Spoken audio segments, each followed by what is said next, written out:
Friends, Sam Chaney reporting for Weaponized News. Today is December 18th, 2025. Thank you for joining us on this Thursday edition of Weaponized News. A lot to cover today. The feds have rescheduled marijuana. Kind of a big deal. They're like, 30 years behind California on the issue here. But through a Trump executive order today, the federal government has rescheduled the devil's weed, marijuana, from Schedule 1 to Schedule 3. We'll go over that. Trump announces the Patriot games today as well. All that to cover for you today. What else? We have quite a bit, actually, of news to get to for you today. What are they saying? NASA. We got new cartoons from NASA, so that's exciting, right? Trump did another executive order today, also ensuring American space superiority as we're going into a Cold War with China. So they're going to pour $1 billion into this. It's significant. We'll cover that in the new head of NASA, what he has to say about his all this. Some Epstein files or photos actually, were released from the Epstein files today. The drip from the House Oversight Democrats as we await the full release tomorrow at the deadline. We'll see how all that sorts out. Will they start a war to distract from it? I don't know.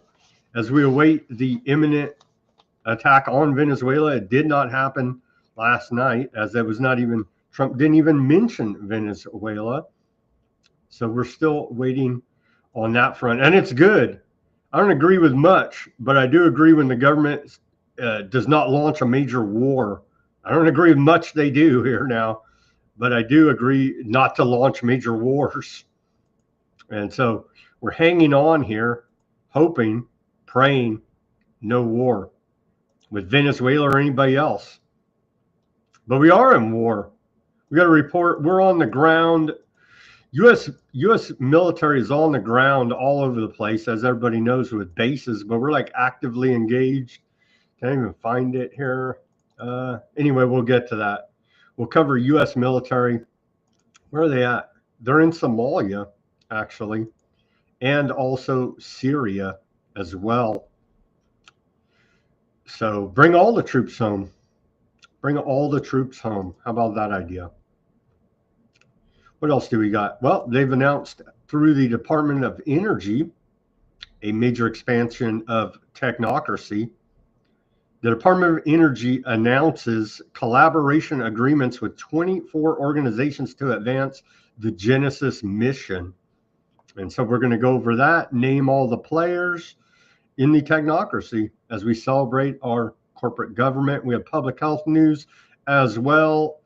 New York State now has a medical assistance in dying program as they turn up the knob here all around the place. What was it? Illinois last week, today, and again, lagging way behind California. We've been having this medical assistance in dying in California for a very long time. So everybody's catching up to the front runner of tyranny here, California. Some good, some bad, some indifferent. We're going to cover it all. Big news out of the feds, the Health and Human Services Department, the health department of the federal government says they're no longer going to fund pediatric gender dysphoria. And so that is good news out there. We'll cover that. Dr. Oz, what is it? Dr. Oz says it costs $100. What did he say here? The heck's the Dr. Oz clip? Dr. Oz, head of CMS, right? He says that the creation of a penis costs on average in America $150,000 per child. And if you haven't looked into that, I would recommend you don't, because it's quite gruesome and horrific. the surgeries that they have to go through to create this artificial penis as part of their changing genders.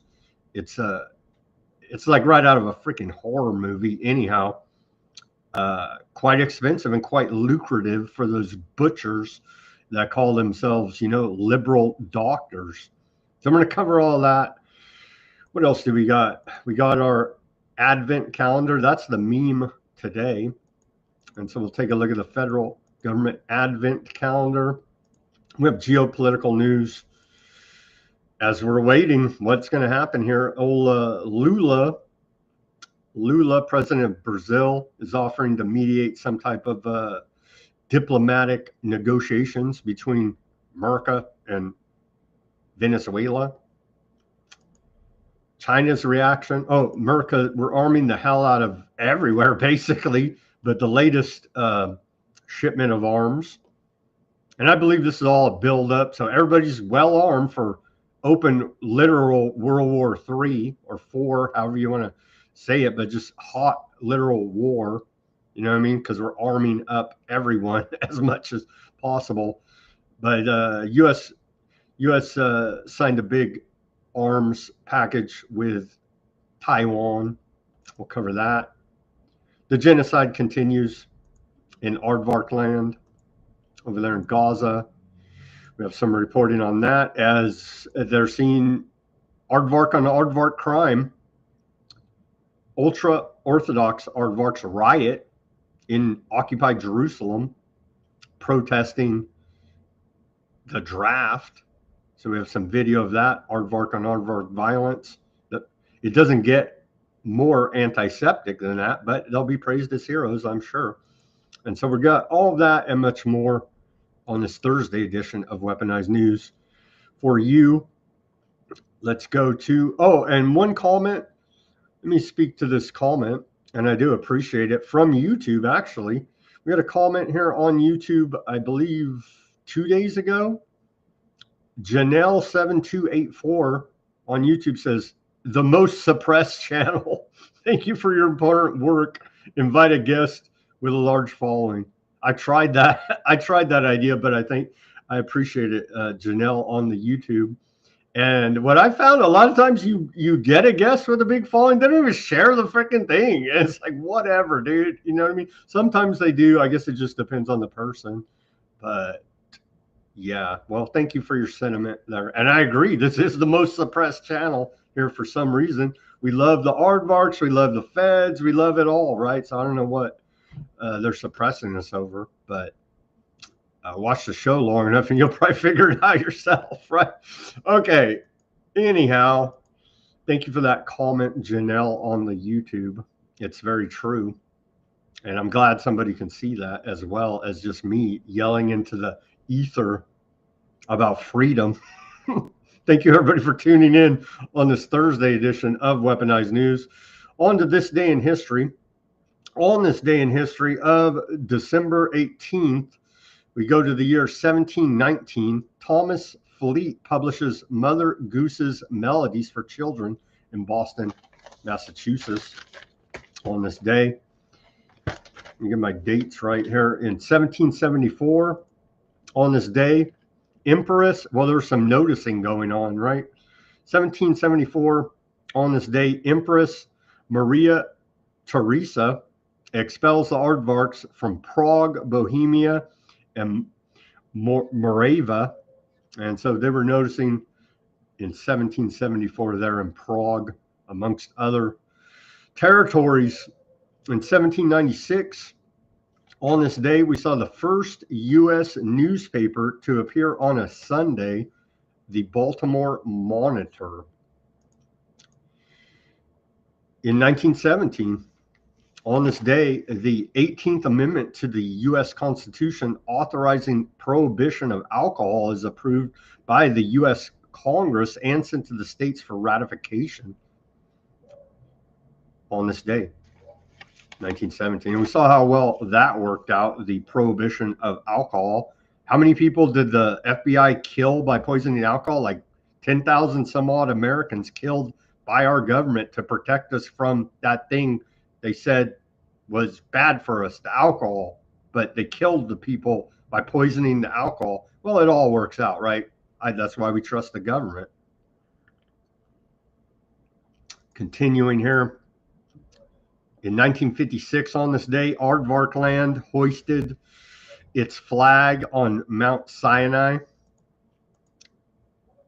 In 1966, oh, I missed a 57. 1957, on this day, we saw the world's first full-scale nuclear power plant for peacetime use only begins to generate electricity at the Shippingport Atomic Power Station in Pennsylvania.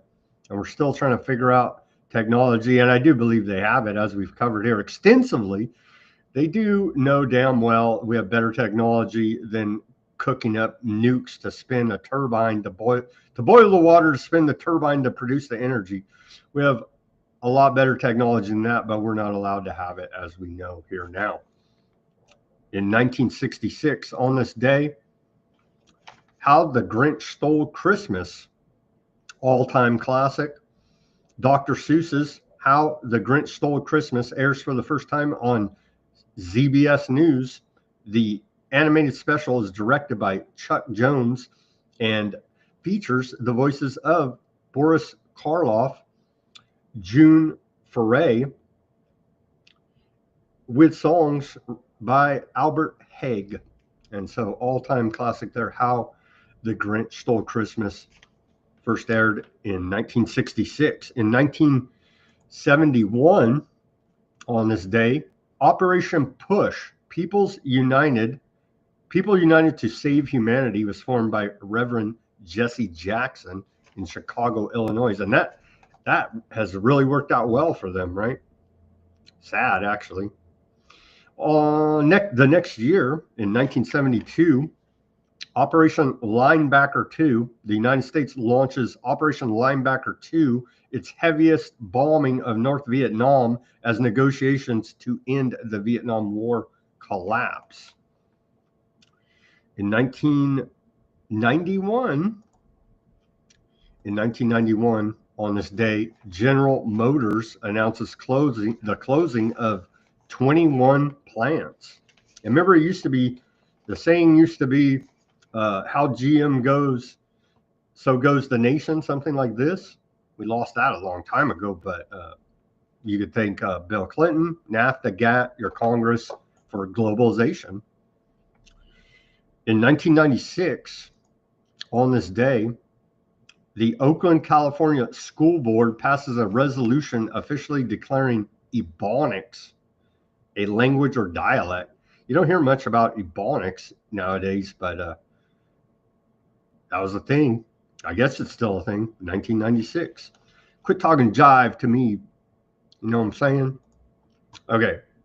1999, environmental activist Julia Butterfly Hill ends her protest after 738 days of living in a redwood tree in Humboldt County. A noble effort. I don't know if it did a whole hell of a lot, but I applaud her for her effort. Speaking of that, the environmental activism in California, we got a new bag, right? A new bag law. So first we had to get rid of paper bags because they kill the trees. And so we got these plastic bags. And then they said, well, the plastic bags are killing the environment. So now we have to charge you for these plastic bags, and they're a little bit higher quality. Now this coming year in California, I think they passed over 900 laws. Maybe we'll do a show about it or not. I don't know. Now the new law is no more plastic bags. We're back to paper again. So a circular loop of lies, fraud, and idiocy here now. So, and they make it hard to go shopping if you forgot your stupid bag, because then you got to pay for it. And then you're like, but I don't want to hurt the environment. I guess I'm a bad citizen, you know what I mean, for trying to eat over here. The pleasures of living in California, let me tell you. Okay, continuing. In 2011, kind of a big deal, the last U.S. troops withdraw from Iraq, formally ending the Iraq war. To little fanfare, right? To little fanfare, but kind of a big deal, ending that war. In 2019, on this day, first impeachment of Donald Trump, the U.S. House of Representatives votes to impeach Trump for abuse of power and obstruction of Congress. And I predict, well, everybody predicts, it's not hard to predict, it will happen, right? If Democrats win the House of Representatives in the midterms, they're going to impeach Trump every friggin' day. You know what I mean? And they'll probably do it wrong. And so it won't be for the real things that he's guilty of that deserve impeachment. And so the political theater will continue. And then where are we at? On this day in our civil liberties history, in 2009, Washington, D.C. legalizes same-sex marriage on this day. Same-sex marriage became legal in the District of Columbia on this day when the mayor signed a bill passed 3 days earlier by the Council of the District of Columbia permitting them. Licenses began to be issued on March 3rd of the next year, and the first marriages occurred on March 9th. And then what else did we have? Back to the old, it couldn't happen here. It did already happen here. In 1944, on this day, Supreme Court orders Japanese Americans released in the case Ex parte Indo. Decided on this day, the Supreme Court unanimously ruled that the government cannot detain Japanese Americans it conceded were loyal to the United States. But who cares? The dirty Japs, right? You know what I mean? That was the attitude in 1944. The decision, in effect, freed all the evacuees being held in the government relocation centers, i.e. concentration camps here in America. The government evidently had advanced word of the decision because the day before, as we reported yesterday on this day in our civil liberties history, December 17, 1944, it announced the end of the evacuation and internment program. Many observers believe that the government was tipped off by Justice Felix Frankfurt, and we covered that yesterday, who had close ties with Roosevelt. So let us never forget that that did happen here in America. It can happen. It already did here in America. Okay. And with that, here's our segue to the news. America turns 250 years. They're beating us over the head. 250 years old, beating us over the head with it. Here's Trump, America 250, and the 2026 celebration that honors our nation like never before. There's government propaganda, and I do believe I think he makes the announcement of the Patriot games here as well.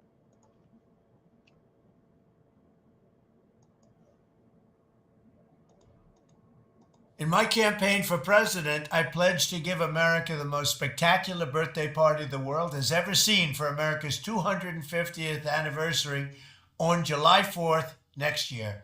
Already we've had big celebrations to commemorate the 250th birthdays of the Army, the Navy, and the United States Marines, but there is much, much more to come. We're going to have a good time.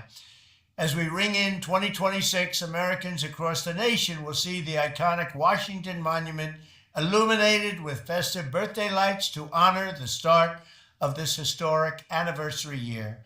Then from June 25th to July 10th of next year, we will host the Great American State Fair on the National Mall, featuring pavilions from all 50 states highlighting breathtaking innovations and celebrating America's exceptional history and culture. Frankly, you'll never see anything like it, and you'll never see anything like it again. In the fall, we will host the first ever Patriot Games, an unprecedented 4-day athletic event featuring the greatest high school athletes, one young man and one young woman from each state and territory. But I promise there will be no men playing in women's sports. You're not going to see that. You'll see everything but that. As I first announced in 2020, we will build the National Garden of American Heroes featuring statues of all-time greatest Americans, and we will build a triumphal arc as we celebrate 250 years of American freedom. We are the only major city. We are the only major capital. We are the only major place without a triumphal arc, a beautiful triumphal arc, one like in Paris where they have the beautiful arc in Paris. They call it the Arc de Triomphe. And we're going to have one in Washington, D.C. very soon. Construction will start in the very near future. And next spring, we will host a major prayer event on the National Mall to rededicate our country as one nation under God. We're not changing that. There are a lot of people who would like to see it. It'll never happen. And on Flag Day, we will have a one-of-a-kind UFC event here at the White House. It'll be the greatest champion fighters in the world, all fighting that same night. The great Dana White is hosting, and it's going to be something special. But all of this is just a beginning. 2026 will be a celebration of America like no other, honoring our nation and all of its glory.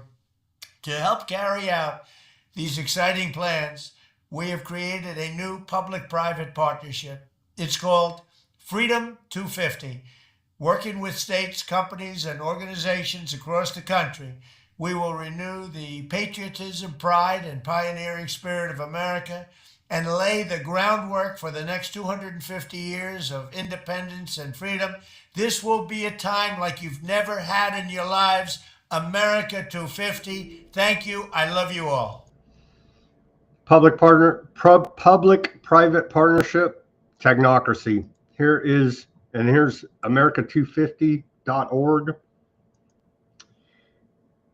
Very nice, right? All that stuff. You can find it right here. But then who's paying for all this? Well, don't you worry. It's your technocratic overlords, as we continue to report here, our sponsors. And so here's your corporate technocratic government. And they're not even shy about it. They're not even shy about it. And I took this and made an American flag out of it. If you guys noticed that. And so the bread and circus entertainment will continue. And the wars and the technocracy will continue. Here now. There's your corporate owners. All right here. The sponsors of America 250. As we've covered. Okay. Continuing.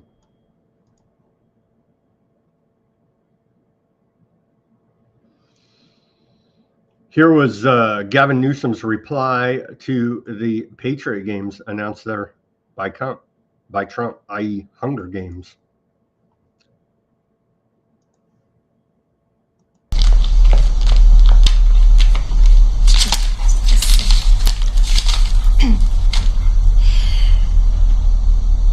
Primrose Everdeen.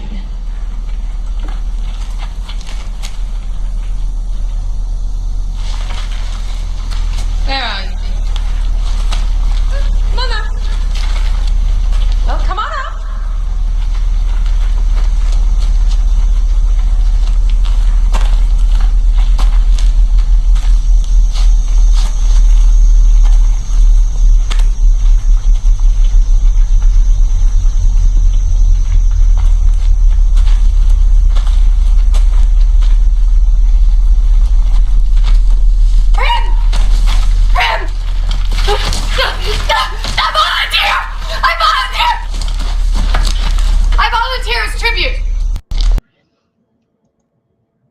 So is that how the Patriot games are going to go? Well, that's what Gavin Newsom, our dictator here in California, had to say about it.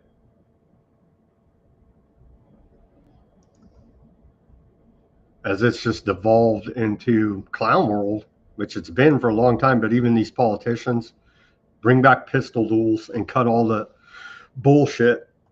It's not professional, and it's junior high level here now with their constant trolling on the internet. And it's not even funny or cute or nice. It's just garbage. It's slop, right? And that's coming from our quote elected representatives, high ups, right? And it's juvenile behavior.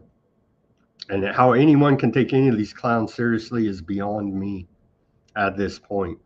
I should have figured that out a long freaking time ago, but man, they prove it every day. Trump announces that the Kennedy Center for the Performing Arts will unanimously be renamed Trump Kennedy Center for the Performing Arts. So Trump is doing his damnedest to leave his mark on everything that he touches, kind of like a dog pissing on everything, right? And then the big one today for some people, like I say, here in California, this has been the case for like, I don't know, the last 30 years or something. But the feds are finally catching up with the whole dope game, the devil's weed, the marijuana. Here it is, the announcement. Trump's moving was executive orders to reschedule marijuana from a Schedule 1 to a Schedule 3 controlled substance with legitimate medical use. Here's the clip from Trump saying as much. Today, I'm pleased to announce that I will be signing an executive order to reschedule marijuana from a Schedule 1 to a Schedule 3 controlled substance with legitimate medical uses. We have people begging for me to do this, people that are in great pain. For decades, this action has been requested by American patients suffering from extreme pain, incurable diseases, aggressive cancers, seizure disorders, neurological problems, and more, including numerous veterans with service-related injuries and older Americans who live with chronic medical problems that severely degrade their quality of life. So there it is. And what does that even actually do? Well, what it does by rescheduling marijuana from Schedule 1 to Schedule 3, on Schedule 1, drugs that are on Schedule 1 are said to have no medical use whatsoever and high abuse potential, like the heroin, the fentanyl, right? The opiates. Moving it to Schedule 3, now it's accepted for its medical use and moderate addiction properties. This recognizes legitimate medical applications, eases research and prescriptions, reduces business tax burdens, but does not legalize recreational marijuana use at the federal level. And so something tells me a bunch of insiders already got it streamlined to get a bunch of government money out of this deal. And hopefully it can help some people for medical use. I forget if I reported on the show, and I got to be careful about how I say it, but let me just say that I have a friend that I got some of this medical medicine for that had the skin C on their head, and I gave it to them free, and they used it and said it worked and cured the problem with the C on their head. If you can read between the lines about what I'm saying here now. All for free, too. I want to re-emphasize that. For free. And so I've seen it in my personal life work wonders. But you got a bunch of other problems now. They're weaponizing it, right? And there's reports that it's making people sick, going into psychosis, all kind of problems. But I don't believe that is true organic flour. That's something else. That is something else that's been genetically modified, pesticides, heavy metals, on and on. It's been toxified as compared to the organic flour. And so there's a wide range of here and in between. So be careful. Be careful and don't do drugs, kids. And that's what Trump said too. He said he tells his children, don't do drugs, don't drink, don't be bad. Just handle your vices through Epstein. Oh, no, sorry. He didn't say that. He didn't say that. But yeah, don't do drugs, kids. Seriously. But it does have legitimate medical application. So, but like I said, insiders are going to profit handsomely and still probably suppress those in need of this medication, is my initial analysis of this news here now. I wish that it wasn't this way, but the government's corrupt beyond, man. And again, you said, in God we trust, right? Again, the question is, which God are you talking about? You know what I mean? Because I don't think it's the same God that most people think they're talking about. And here's the image of the signing. And you got to love the stupid doctors or scientists in the stupid white coats. Just fucking, excuse my language, sorry. It gets me angry seeing this guy in the bow tie. Just give it up already. I'm so sick of it. Oh, you have a white coat, so you own me. You know what I mean? Science, and they scream science at you. It's just, so this illustrates the theater that all of this is. But again, I hope that it can help people. I know it can. I hope it finds the people that need it, is what I'm trying to say here now. Here's the fact sheet. Let's take a closer look. Trump is increasing medical marijuana and cannabinoid research, you see, and that's where all the money is. That's where all the big money is going to come from. And say they do find some breakthrough miracle, which I do believe we've already run from the cure. You know what I'm saying? What the heck's his name? Rick Simpson, right? I don't know if you guys seen that, but very compelling documentary that he put out. Rick Simpson, Run from the Cure. Everybody should check that out. Anyhow, they're going to abuse this, I guess, and corrupt this, is my fear, is what they're going to do here now. And then if they find, hey, we figured out that this flower cures everything, that you're not getting that. We're never getting that. You know what I mean? I'm just saying a hypothetical example. They're like, wow, we ran 1 million tests and did all this research, and we found that if you do this, this, and this, it cures everything. They're like, you're not getting that. That's for damn sure. I'm just saying as a hypothetical example about how these things work out for us, Joe Blows on the street over here. So the order directs the Attorney General to expedite completion of the process of rescheduling marijuana to Schedule 3 of the Controlled Substances Act. All of that should be abolished. Again, abolish the entire government.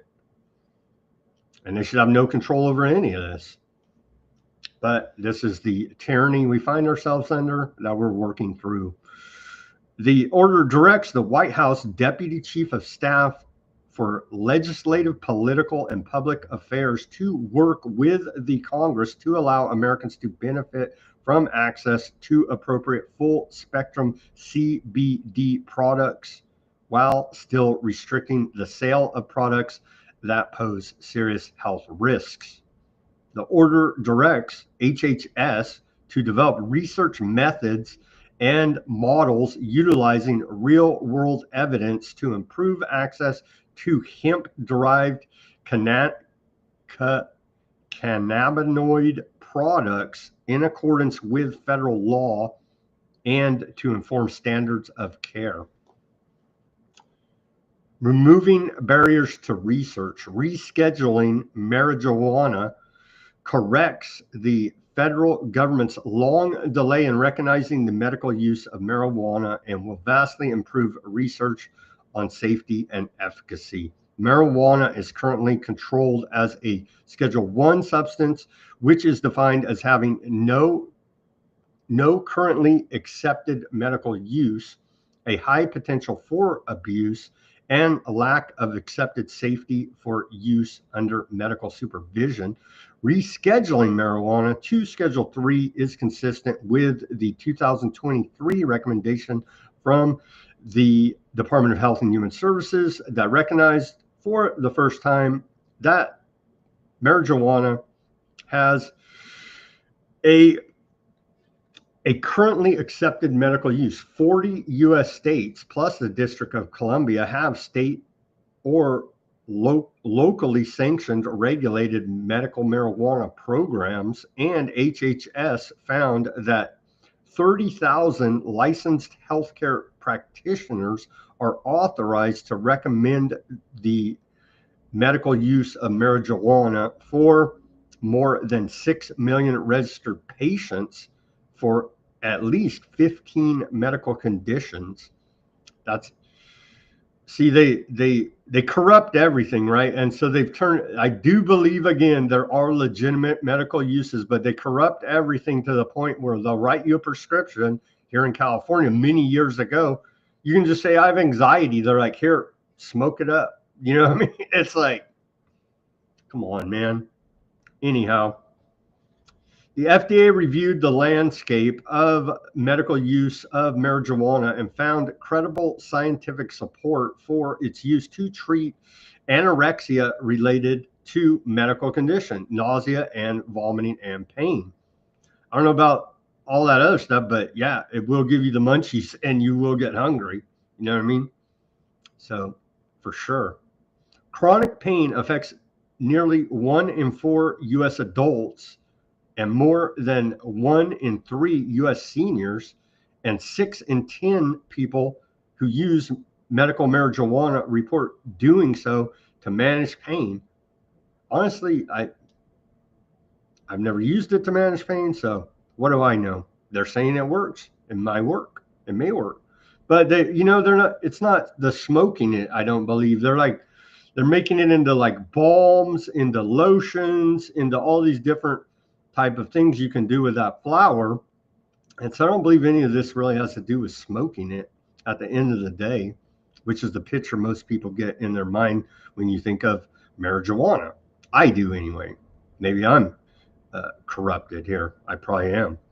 Okay, continuing. However, the lack of appropriate research on medical marijuana and consistent lack of FDA approval leaves American patients and doctors without adequate guidance on appropriate prescribing and utilization, especially as just over half of older Americans using marijuana have discussed the usage with their healthcare provider. Schedule 3 status will allow research studies to incorporate real-world evidence and models that can assess the health outcomes of medical marijuana and legal CBD products while focusing on long-term health effects in vulnerable populations like adolescents and young adults.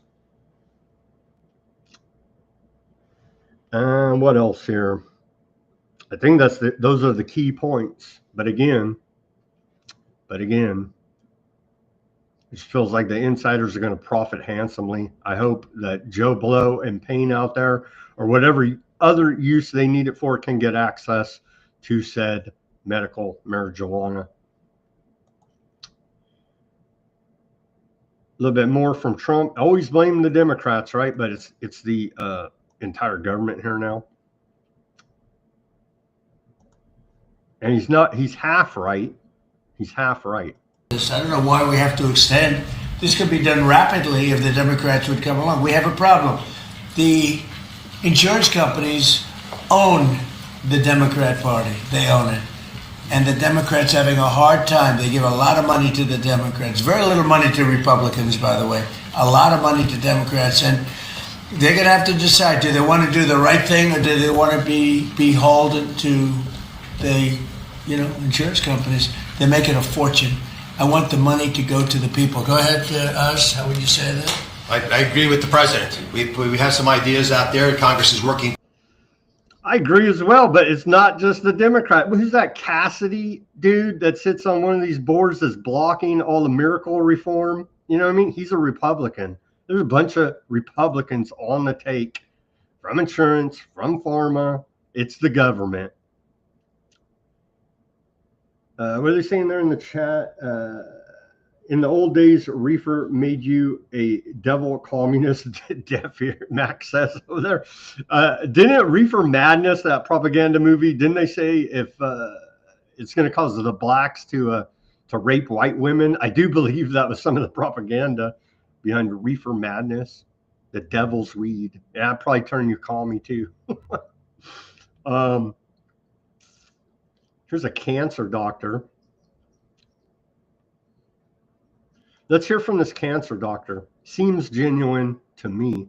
I wish he didn't have the stupid bow tie and the white lab coat, but let's take a listen to what this cancer doctor has to say about the medical marijuana in regards to cancer treatment. I'll add my vote of thanks, Mr. President. I never really thought this day would come. I met a patient about 20 years ago, a retired professor named Elizabeth, who came to my clinic. She was dying of pancreatic cancer, and she asked me then whether cannabis might help her. And I said no, because that's what I learned in medical school. She reached into her briefcase, took out a 3-inch tall stack of articles, put them down on my desk, and said, "Really, doctor? You should read these. You might learn something." And I did read those articles, every single one, and found a bunch more. And I did learn something. I learned that there actually is some medical benefit to cannabis that I had not anticipated, never heard about in medical school. Second, I learned that there was a lot we don't know. And third, I learned it's really, really, really difficult to do high-quality randomized controlled trials of a substance that's federally illegal. This rescheduling has the potential to change all of that and to rewrite the way that we do research related to cannabis in the United States in 3 ways. First of all, it'll democratize the research process so that all academic institutions can participate in research, not just elite academic medical centers. Number 2, it'll give patients and researchers access to highly refined, reliable sources of cannabis rather than relying on 1 or 2 sources around the country. And last but not least, it'll let us do the sorts of large-scale randomized controlled trials that we do in oncology and cardiology, not dozens of patients, but hundreds or thousands of patients. That's how we learn, that's how we produce valuable knowledge that's useful in guiding treatment decisions. Mr. President, without you, this never would have been possible, and my patients and I and all of our families are grateful. Thank you. Thank you, Doctor, very much. Thank you. Here in California, you're allowed to, I forget even when they passed the law now, you're allowed to grow 6 marijuana plants outside legally. I don't do it because of many reasons, but it is legal here. And that's for even recreational use. So, okay, so off of that, I think we covered all that pretty well. Overall, I believe it's good, but again, feels like they're going to corrupt the whole damn thing like they do everything else here now.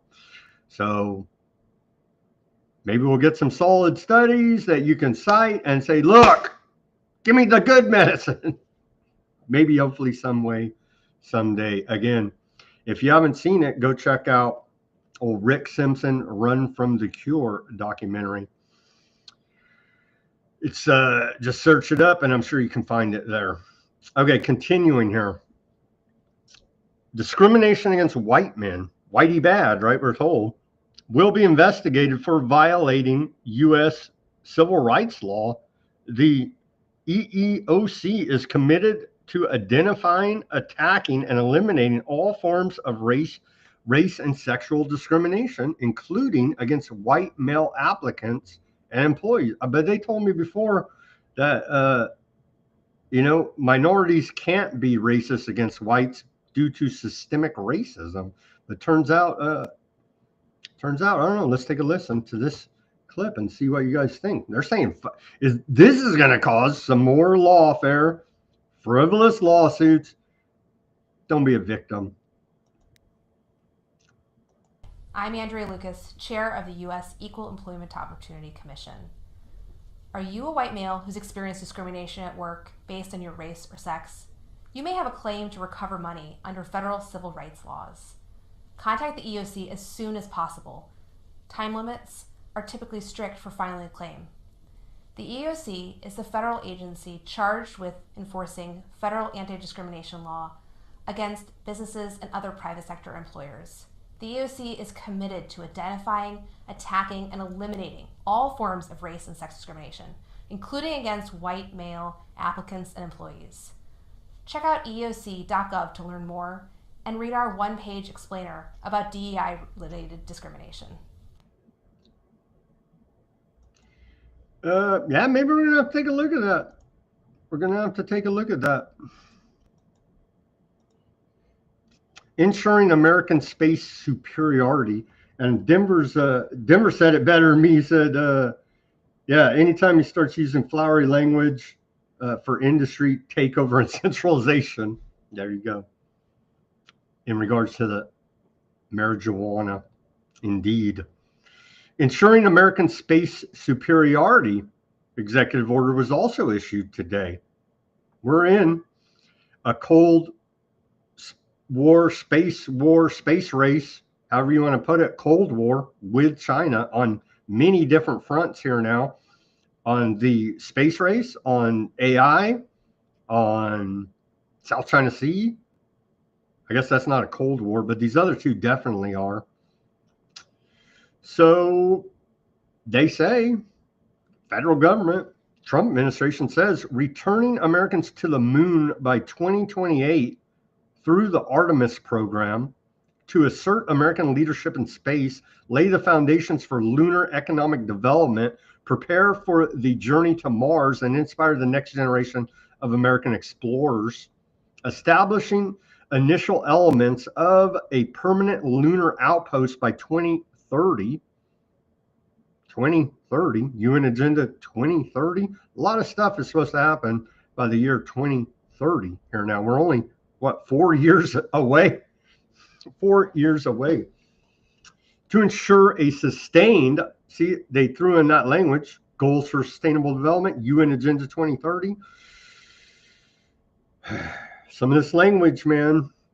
2030, to ensure a sustained American presence in space and enable the next steps in Mars exploration and enhancing sustainability and cost effectiveness of launch and exploration architectures, including enabling commercial launch services and prioritizing lunar exploration, securing and defending American vital national and economic security interests in, from, and to space. Again, another giant money laundering operation here. Developing and demonstrating prototype next generation missile defense technologies by 2028 to progressively and materially enhance America's air and missile defense pursuant. And they cite another executive order, the Iron Dome for America executive order. Funny how they tie that in. Funny how they tie that into ensuring American space superiority here now. More on this. Let's see. Yeah, let's go into a bunch of space junk. The money.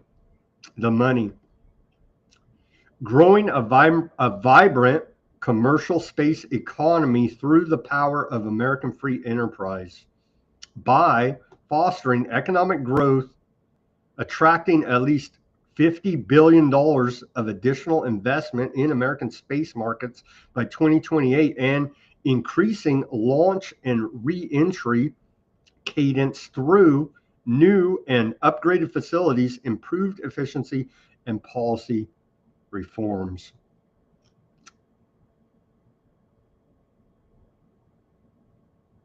Maybe we'll circle back on this one too, because there's actually quite a bit in this. But in the interest of time, we have to move on. Here's a nice cartoon that NASA put out. They're putting out UFO type, what do they call it? The 4-plate shaped spacecraft. NASA's DISC-SAT is gearing up to launch into low Earth orbit. Here's the cartoon from NASA, if we're to believe any of this.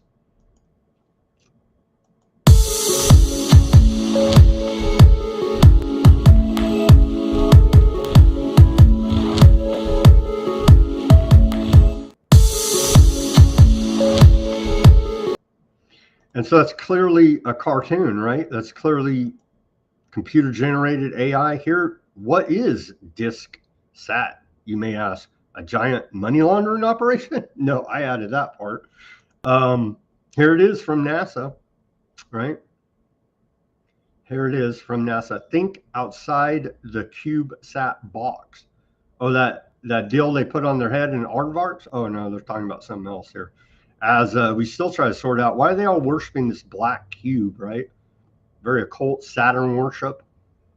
DiskSat is a plate-shaped spacecraft. Well, I don't need to read the description. We showed the cartoon, but here's an image of how it allegedly works. And so we're going to pump a bunch of money into that money laundering operation. And then here's the new head of NASA that was named yesterday. And he has big ass ears. Maybe we can use his ears as some type of radar satellite system. Well, I am completely aligned with President Trump's vision. This national space policy he signed today, and I can say this, a lifelong space enthusiast and astronaut, is probably the most significant national space policy since the Kennedy era.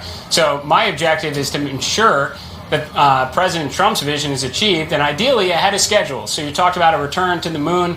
For sure, we want to do that before 2028. In fact, we have a mission, Artemis 2, that's set to launch in the very near future. It'll be the first time we send American astronauts around the moon in more than a half century. We want to follow that up with a landing, and perhaps one of the most important parts of this new space policy is when they get there, it's not just to plant the flag and pick up some rocks, but establish the infrastructure, establish a lunar base, and all the other things like our nuclear propulsion and nuclear power investments, so we can set up missions beyond Moon and to Mars.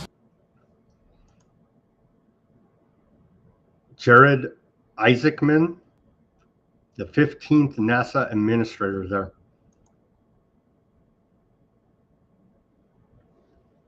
I'm not believing any of this, sorry to say. I wish it was real. I wish it was real, but it just is another giant money laundering operation as far as I can tell here now. Well, the feds are getting another vacation. How many days do they work? I don't know. They shut the government down for like a month and a half, right? And so the feds don't even work, but you better pay your damn taxes, or the tax man with a gun will eventually come to your door. Or they won't even do that anymore. They'll just send a weaponized humanoid robot here now. Or they won't even do that. They just levy your bank account and you have nothing, right? But feds get some more time off. I'm looking for a lot of, I don't know. We'll see what happens with the Epstein files tomorrow. But it feels like either it's all redacted or what is going to go on with all that. Anyhow, providing for the closing of executive departments and agencies of the federal government on December 24th, Christmas Eve, and December 26th, the day after Christmas. And so all executive departments and agencies of the federal government shall be closed and their employees excused from duty on Christmas Eve and the day after Christmas. Christmas falls on a Thursday. We got a week till Christmas right now. So make sure you got all your gifts bought and all of your whatever you do for Christmas here now, right? Because we got 7 days left. And I still have like a few gifts I need to buy. I got most of my holiday preparation, Christmas preparation ready. So yeah, it's a federal holiday, Christmas Eve and the day after Christmas. Only this year though, only this year. Okay, on to the drip of the Epstein files. Let's take a look at some of the images. Great, liberal hero, Noam Chomsky, here pictured with Epstein.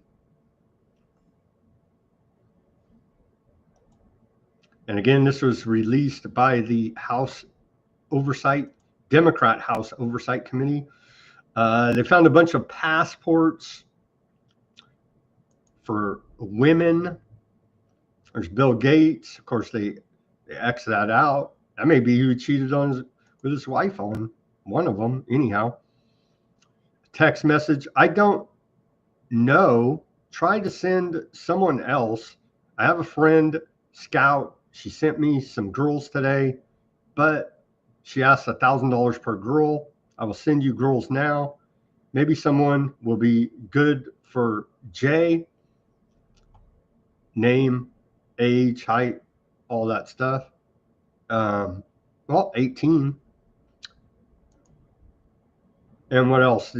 It's weird stuff, right? They're just so freaking weird because they're all occultists, right? And so they're just weird. She was low, plain low, in the morning, standing 4 feet 10 in one sock. And of course, the novel Lolita there as well.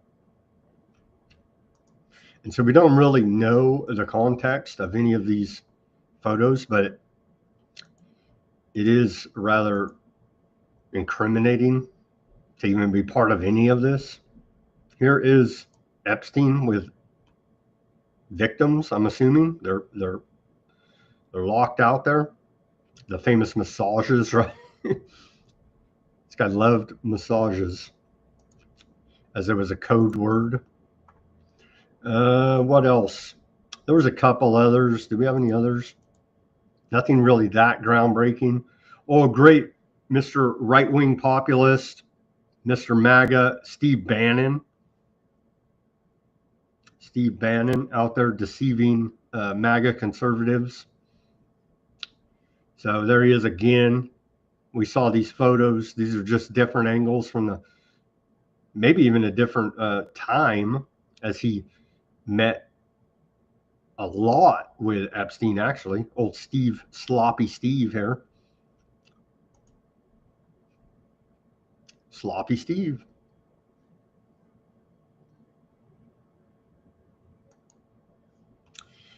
Okay, continuing. Again, as we await tomorrow the release of the Epstein files, we shall see about how redacted it all is. And will they start a major war? What will the distraction be to distract away from the redacted Epstein files? We await. TikTok signs a deal to sell its U.S. entity to a joint venture controlled by American investors. Well, we got to keep the kids safe from anti-Semitism, right? And Chinese propaganda, that's what it was. And who are said American investors? Oracle, Silver Lake, Abu Dhabi-based MGX will own 45% of the new entity. Affiliates are exiting. BitDance investors will hold about 1/3, while BitDance will retain just under 20% of the company. TikTok signs deal for sale of U.S. unit after years-long saga. But it's too late. The noticing has already happened. And was it, maybe it's in some part due to TikTok, but anyhow, glad Oracle and Larry Ellison can scoop up another media property, right? To fight anti-Semitism on the internet. But don't you let your head be filled with Chinese propaganda either. 7 killed in North Carolina plane crashes, a tragic story. NASCAR driver Greg Biffle and his wife and kids died in a plane crash. And there is video of the crash. I'm not even going to show it to you because it is rather tragic. This is extremely tragic. Him and his whole family died in a plane crash. Here they are. Bless their souls. Very tragic event. Records show that there's nothing left as they crashed in their 1981 Cessna. And so, yeah, that's like a little plane, right? And that thing crashes, probably not going to be much left. Where are we at? The hour mark. Okay, it's a good time to take a break. And we'll come back with some White House trolling for Christmas. Everybody go to weaponizednews.com. Get yourself a holograph sticker, a white background sticker here, a white background sticker, and a clear sticker. Let's see right there. Weaponizednews.com. First link in the description below. The Weaponized News store helps support independent reporting and analysis, brought to you here 5 days a week by Weaponized News. Go to weaponizednews.com store. Let me pull that up here quickly for you. And we appreciate, again, all of the subscribers, the donations, the patrons to the store. We couldn't do it without you, but we do need a lot more. We do need a lot more help.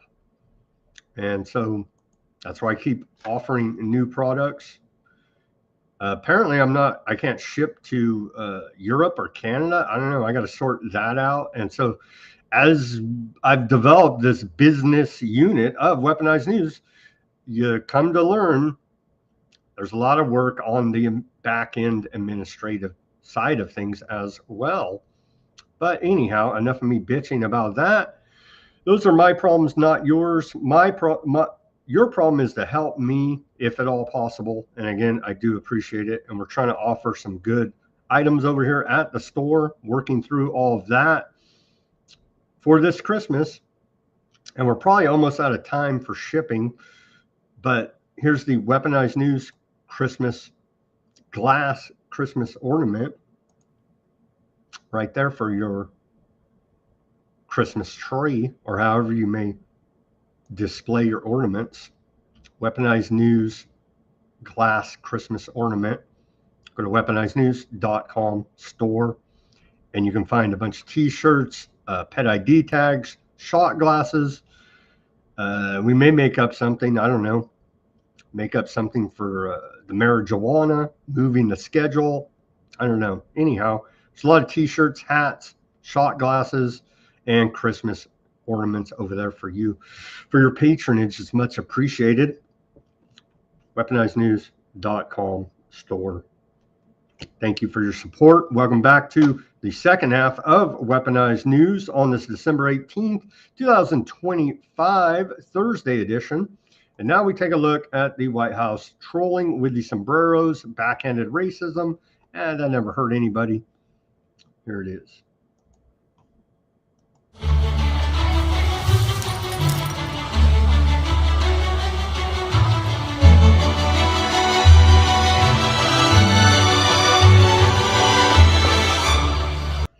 And of course, that's a sombrero Christmas ornament. And they tagged Democrat leader of the House, Jeffries, and Democrat leader of the Senate, Schumer. And so the trolling continues. Very professional, again, by these jokers. Abolish the TSA. Let's end it. And before we do that, let's abolish the Department of Homeland Security. They're unconstitutional, illegal. We shouldn't have them. All because of this fake war on terror. The golden age of travel is here, the TSA tells us. Airports allow non-traveling public past security entrances for the first time in decades. Wow, we have freedom. No, not so much, really. Not so much. None of this security theater at the airport should even exist. But yet, here we are, celebrating what you can not take off your shoes, remember? And now you're allowed past the checkpoints to see your family off. Wow, thanks for dripping out some freedom to us. Transportation Secretary Sean Duffy's daughter calls out TSA as unconstitutional after pat down. She's correct here, you know. Where the heck's the post? I thought I had the post from her. Well, here it is, maybe.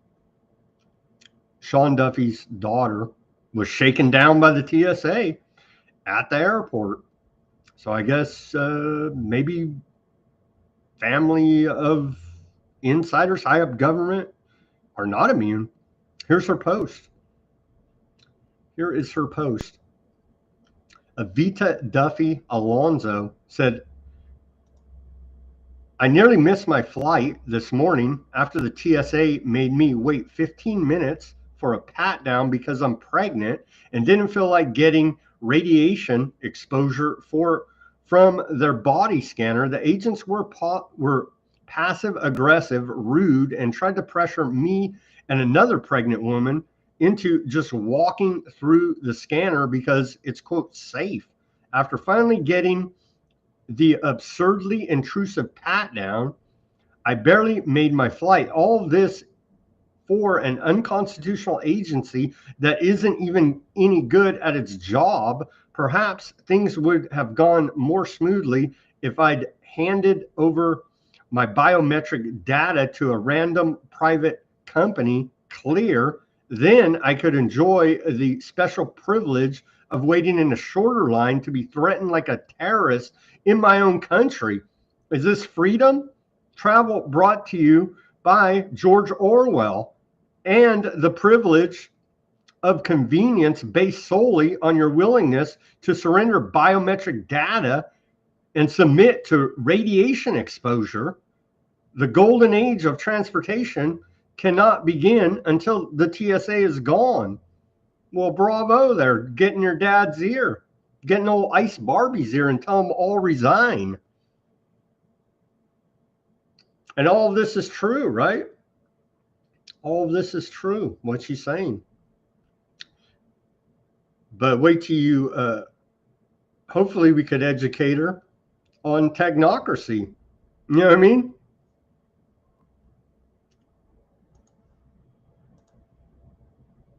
Trump administration prepares sweeping crackdown on leftist networks, according to a report out of the Washington Compost.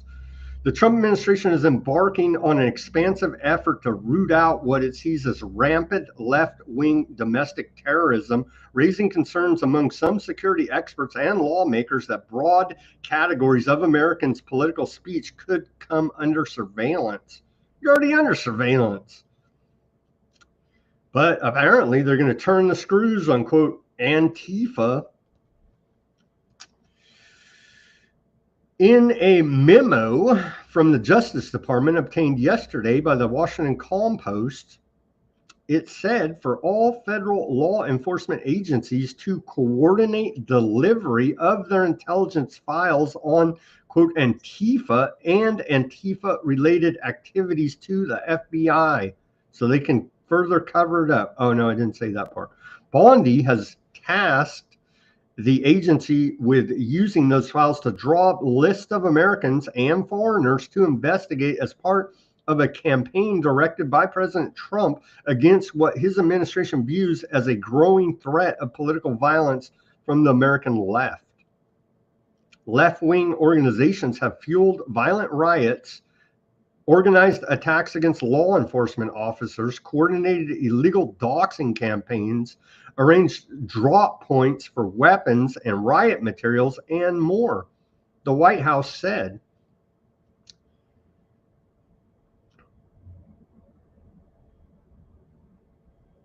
Yeah, so if you're talking, they're going to turn the screws. They're going to turn the screws. They say here now, if you can even prove that Antifa is a thing.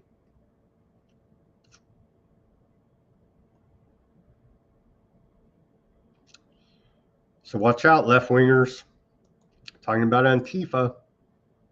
Okay, they're all actors. It's professional wrestling. Here's your post of the day from the Department of Education led by Linda McMahon, former CEO of WWE Wrestling, right? In and out. And what do they say here on this post? They say 1 year under Trump and McMahon, big elbows to your education.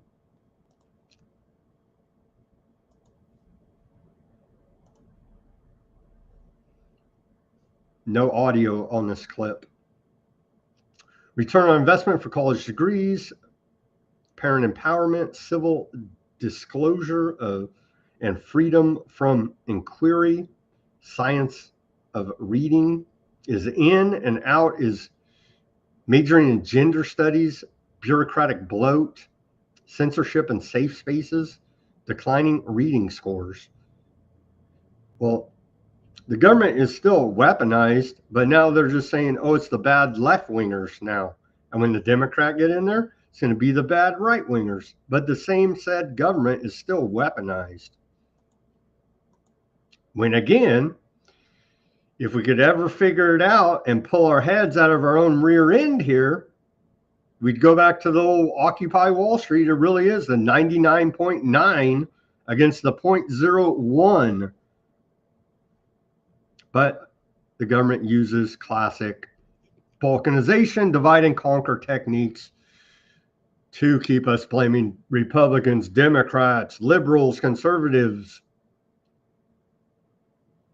Government don't care what you believe politically, as long as you're there to be a milk cow for this system.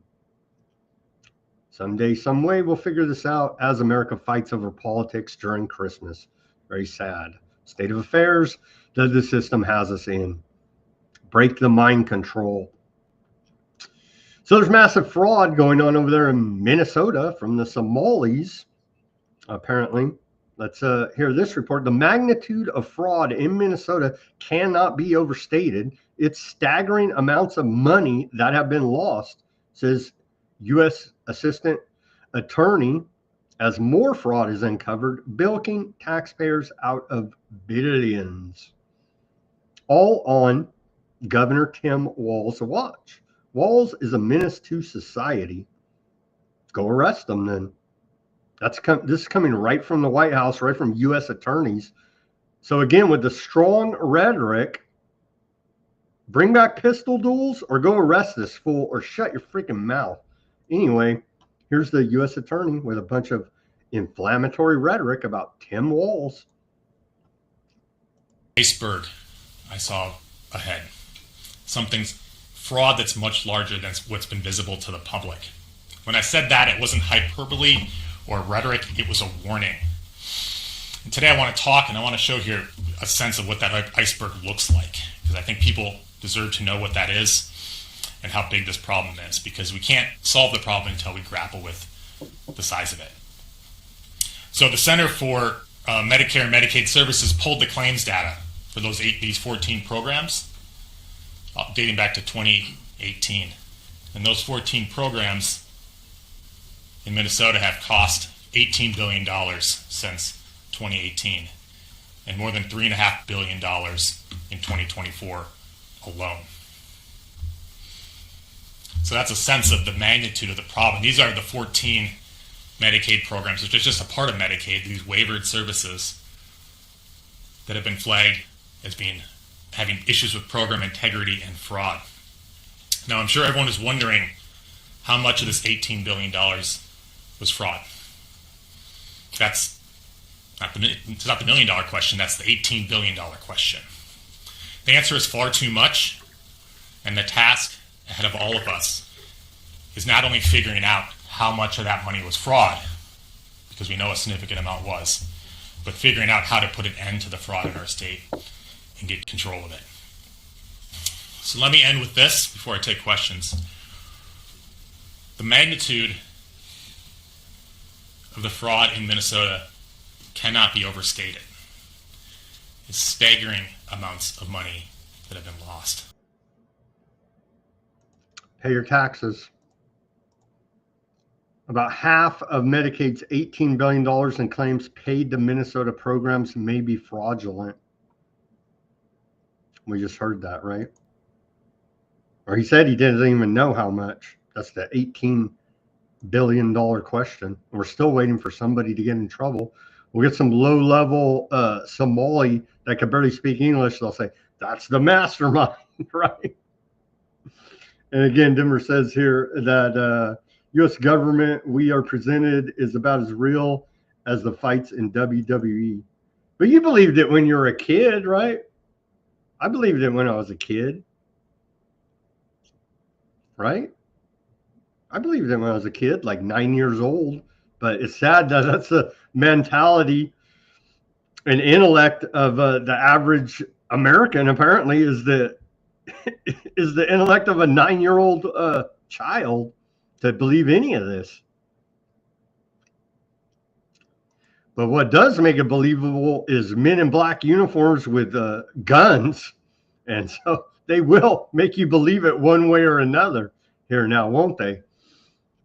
FBI today announced the indictments of over 50 Trendeagra gang members. These gang members conspired and deployed malware to steal millions of dollars from ATMs, aka ATM jackpotting in the U.S. I never even knew such a thing existed. And so they got in trouble, and don't steal. Seriously. Jackpotting ATMs. So pretty sophisticated there if they could figure out the software that's going to, jailbreak an ATM and turn it into a jackpot machine, just spitting out money. And so, yeah, here's the indictment. You can go read up on it right there.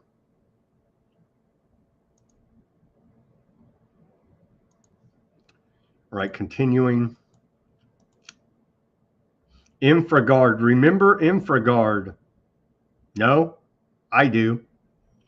This is where they recruited private citizens to be basically rats for the federal government, but they frame it in a way, oh, you're a secret spy defending national security.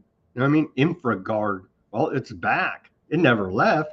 But now the FBI is posting about it. Here it is today. This is to recruit, again, those in private industry to be rats for the federal government, essentially, under the guise of, I'm a secret spy, keeping America safe from terrorists. No, you're a rat for the federal government, and they literally turned you into a rat because you're a fool.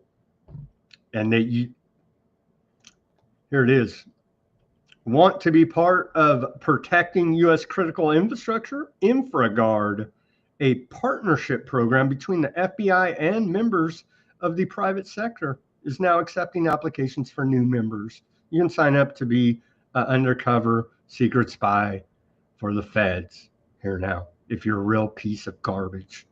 Here's the program for you. InfraGard provides business leaders with the tools and network needed to better protect the American people. And so you could be a rat for the federal government. They're how the FBI works with business.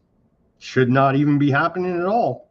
But yet, here we are, recruiting people for InfraGard. How the FBI works with business. The Office of Private Sector, OPS, oversees the Bureau's vital engagement and information sharing efforts with business and industry. OPS works to enhance the FBI's understanding of the private sector's risks and needs, increases collaboration and information sharing between the Bureau and the private sector, and mitigates threats through long-standing mutual beneficial partnerships.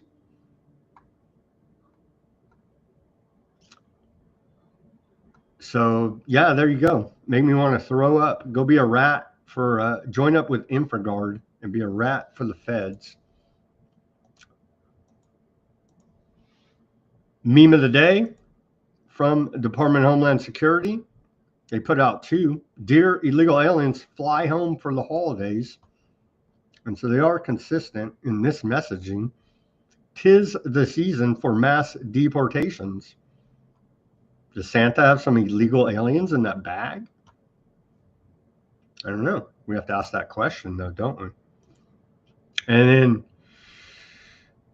again, feeding on the feeling for nostalgia that we all have, and they know this. The Department of Homeland Security, America, it is the only place where miracles not only happen, but where they happen all the time. Thomas Wolfe quote, Santa at the Map. Norman Rockwell painting from 1939. Again, this is meme of the day posted by your unconstitutional Department of Homeland Security.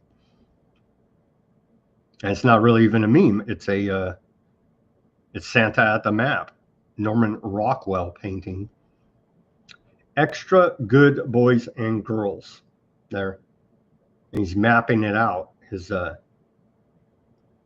trek there around the world, as you can see. But that is a classic American art. Department of Homeland Security says another 5,000 illegal aliens have been added to the worst of the worst database that we keep covering here. So I don't know why you would even, I guess if you want to find out if whoever is an illegal alien criminal, you can go to this database, worst of the worst, before you rat them out to ICE. I don't know why they even created this, but here it is. Here it is. DHS.gov/wow, worst of the worst. And you can go try to find if your illegal aliens are hardcore criminals beyond just breaking U.S. immigration law, I suppose. But they've been pumping this for the last couple of weeks. So seems like DHS is proud of this database they've created of the worst illegal aliens. ICE was born on a mission defending the homeland. Will you answer the call? Here's a recruitment propaganda video from ICE.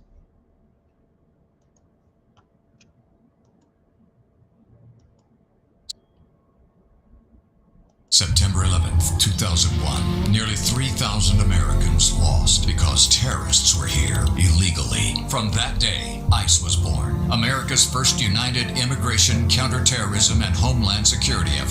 Today, ICE is refocused on its mission and making America safer. Crime and gang violence is falling. Fentanyl deaths at a 5-year low. And the worst of the worst are being sent back. America needs you. Join ICE. Apply today at join.ice.gov. What did they say there? The terrorists were here illegally? Didn't the FBI and CIA and all these guys, they all knew they were here. They trained them, for God's sake. But again, you see, going back to 9/11,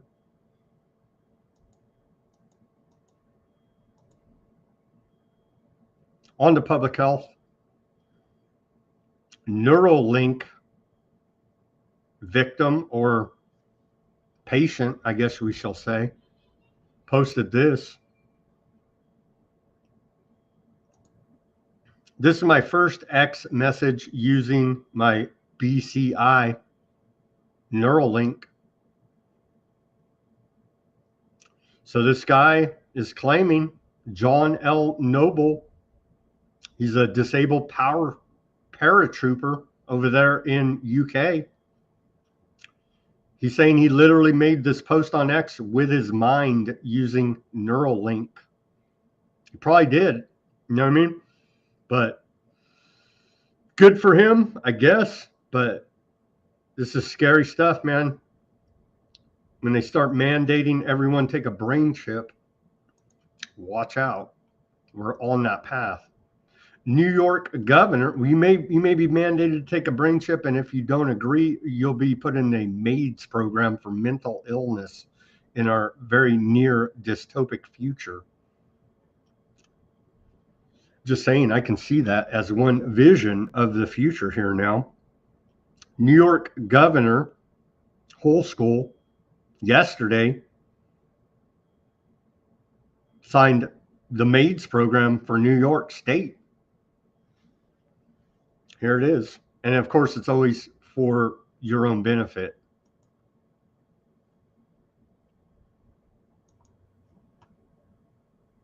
Upon what was the core belief, and it was about individual rights. It's time we finally extend those freedoms to the terminally ill and their families.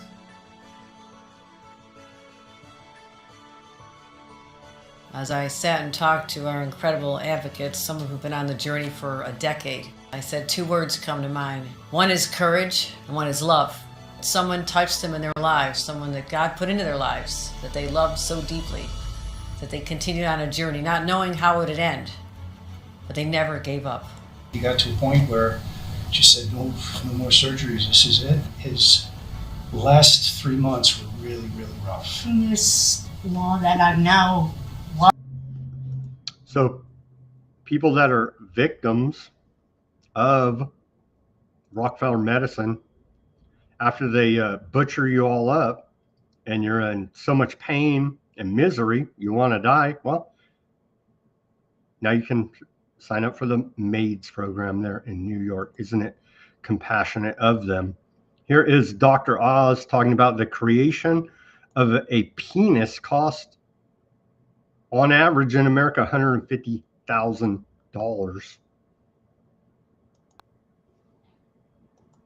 Vaginoplasty, a procedure a child does not need, costs $60,000.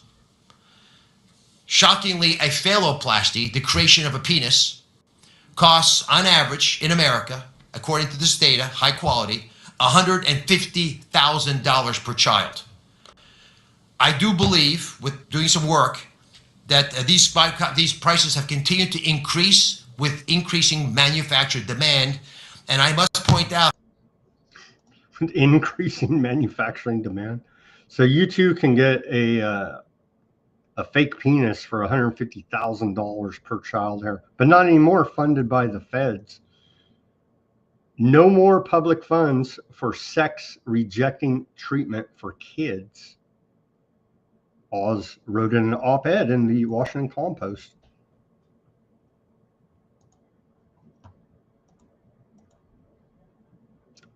And here's Bobby Kennedy making the announcement. And are you guys hearing scratchy audio, or is it just on my end? And again, Jan over there on the Rumble, I do see that. Yeah, USS Liberty. We're getting it. We'll get to the aardvark section. Don't you worry. Don't you worry. Here's Kennedy about this. Not funding the what's the correct language so I don't get censored? Anyway, the gender dysphoria of the youth. Solemn obligation to protect children. Yet doctors across the country now provide needless and irreversible sex-rejecting procedures that violate their sacred Hippocratic oath by endangering the very lives that they are sworn to safeguard. The American Medical Association, the American Academy of Pediatrics, peddled the lie that chemical and surgical sex-rejecting procedures could be good for children who suffer from gender dysphoria. They betrayed the estimated 300,000 American youth ages 13 to 17, conditioned to believe that sex can be changed. They betrayed their Hippocratic oath to do no harm. So-called gender-affirming care has inflicted lasting physical and psychological damage on vulnerable young people. This is not medicine, it is malpractice. We're done with junk science driven by ideological pursuits, not the well-being of children. A peer-reviewed report published by the HHS Office of the Assistant Secretary for Health last month confirms that sex-rejecting procedures impose medical dangers and lasting harm on children who receive these interventions. So today we are taking 6 decisive actions, guided by gold standard science and the week 1 executive order from President Trump to protect children from chemical and surgical mutilation. This morning I signed a declaration: sex-rejecting procedures are neither safe nor effective treatment for children with. That's good. What do they say there? Oz caught casting spells. Yeah. Medical professionals or entities providing sex-rejecting procedures to children are out of compliance with these standards of care. This declaration is a clear directive to providers to follow the science and the overwhelming body of evidence that these procedures hurt, not help children. And it'll be the same thing. The state, the quote liberal Democrat states are going to say, we don't care what you feds say, but they're hooking funding to it. So maybe they will care. Maybe. Probably not. They still won't care. So they're not going to fund cutting off little boys' penises anymore. I believe that's good news. But again, they're going to corrupt it, twist it. Hopefully not. But how did we even get here? You know what I mean? So feels good. Feels like good, the right thing. But again, we can't trust anything these bastards say or do. Segue to technocracy. And here's a great illustration why. We can't trust this government. Palantir, everybody's favorite, head of technocracy. Palantir is proud to partner with the Department of Energy to launch Genesis mission. Together, we are ensuring the future of America's technological dominance. The Department of Energy, DOE, dead on arrival. Oh, that's DOA. No, it's really Department of Energy announces collaboration agreements with 24 organizations to advance the Genesis mission. And here is, do we have it? Here it is. Here's your technocracy right here. Department of Energy announced agreements with 24 organizations interested in collaborating to advance the Genesis mission, a historical national effort that will use power of artificial intelligence to accelerate discovery science, strengthen national security, and drive energy innovation.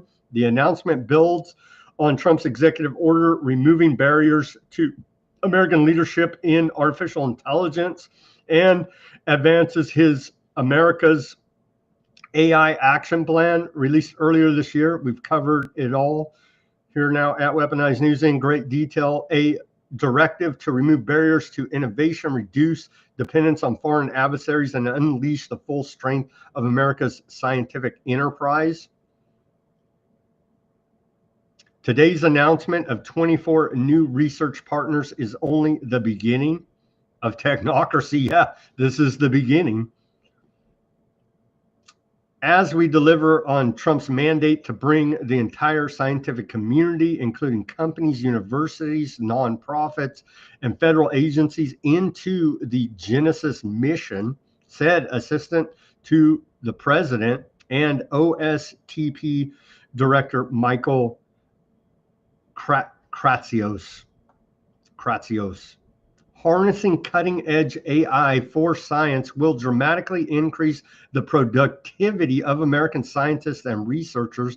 The Genesis mission will help America's scientists automate, experiment, design, accelerate simulations, and generate productive models that will lead to breakthroughs in energy, manufacturing, drug discovery, and beyond. I believe all that's true, but any of these great breakthroughs we're not going to have access to. Me, you, Joe Blow, same as it always have been here now. The elites are going to have access to all of this as they continue to go after the elusive, live forever life extension technology. And I do believe they have a lot of it already, but they're going to get more, and we're not getting jack of it. Go to New York City and sign up for the MAIDS program is what they'll tell you. You see? Well, here they are. The organizations that have signed memorandums of understanding as of today have either expressed interest in the Department of Energy in response to the RFI or have active projects with the Department of Energy and the national laboratories for activities related to the Genesis mission, and any products produced for the Genesis mission will be architecture agnostic. Sure.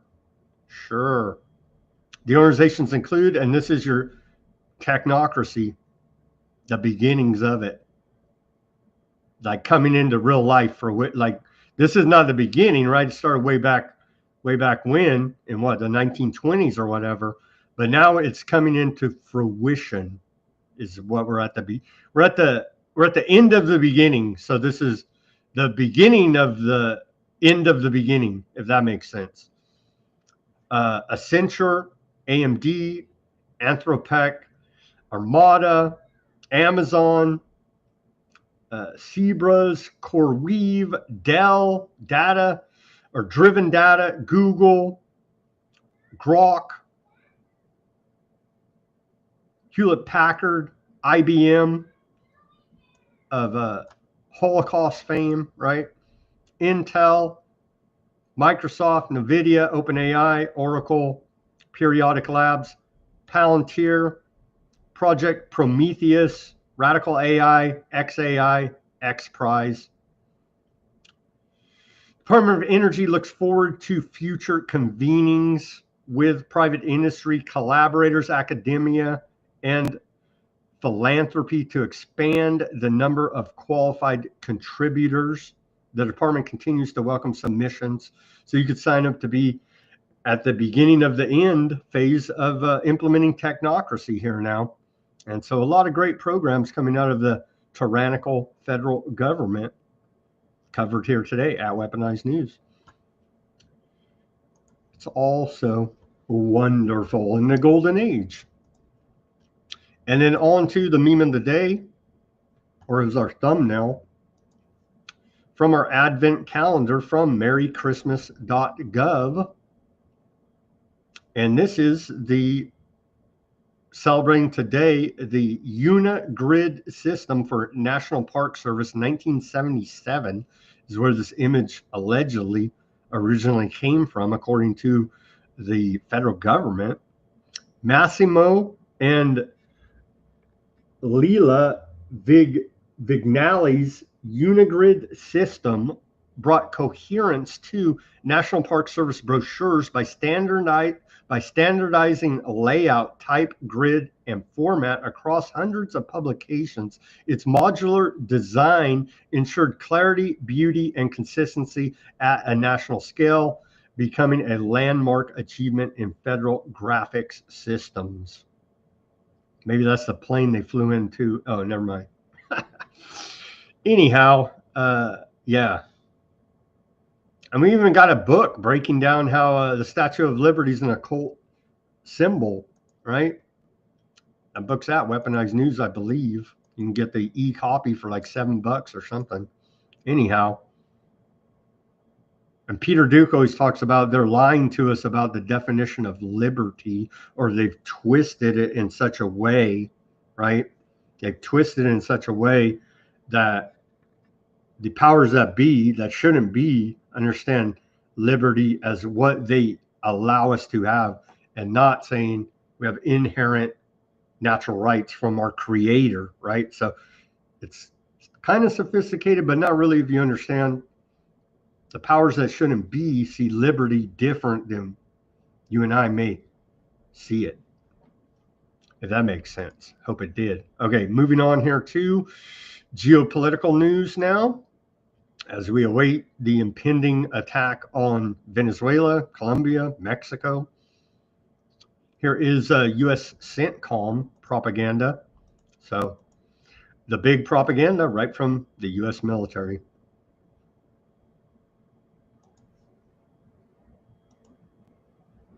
No audio on this clip either, strangely enough.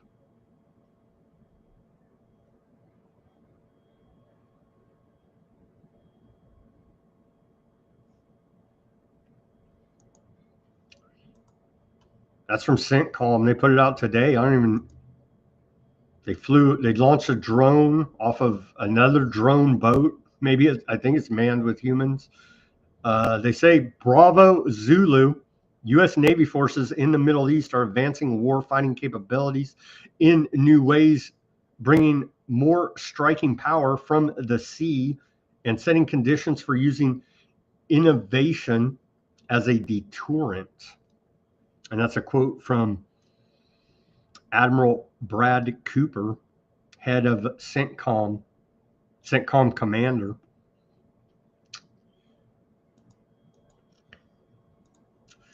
All right, where are we at? And by the way, I'm going to be changing my background here. Hopefully in the next couple, well, I'll make it a surprise. Anyhow, it has to do with CENTCOM. U.S. forces protect the homeland with an aggressive pursuit of ISIS in Syria. It's an article by CENTCOM. There you go. So why the hell are we even in Syria? Allegedly fighting ISIS? I thought the president of Syria is ISIS. Who cares, right? U.S. and partner forces in Syria have conducted nearly 80 operations since July. So this is news to me. To eliminate terrorist operatives, including ISIS remnants that posed a direct threat to the United States and its interests abroad. ISIS has inspired at least 11 plots and attacks against targets in the United States over the past year, many of which are set up by the FBI and patsies. Oh, they don't say that part. In response, the U.S. Central Command, CENTCOM, operations have resulted in 119 terrorists detained and 14 killed over the last 6 months. Disturbing efforts for ISIS to reconstitute and inspire terror attacks globally. Well, don't you worry, intelligence is consistently radicalizing those that can be radicalized. And so don't you worry, more terrorists are already in the oven. They're for you, CENTCOM, to go kill and tell us that you're keeping us safe from said invented terrorists by Western intelligence. Is there even a declaration? There's nothing for this that I know of, right? No congressional authority. It's just, yeah, we're CENTCOM and we kill terrorists that were created by our said intelligence agencies. We're keeping you safe. All right, got it. Thank you, CENTCOM. As yesterday, we mourn the loss of 3 Americans killed in Syria, 2 U.S. National Guard and 1 interpreter. Terrific. We need to leave Syria. Maybe this is why. And again, I never put much stock in polls because I never have time to even go read the ideology to see if any of this data they're giving us is legitimate. So I just write them all off as bullshit. But anyway, and I know that's not correct because some polls are legitimate if they have the correct methodology. You know what I'm saying? But anyhow, I don't have time to research all that. So I just write them all off as bullshit. Anyhow, here's another poll. 63% of U.S. voters reject Venezuela intervention, a Quinnipiac University poll found. I believe they're gathering real-time data and from all over the internet, right through Palantir and other systems. We just went over that 24, that list of 24 companies, not even including the NSA, DARPA. I mean, go down the list, right? The National Science Labs.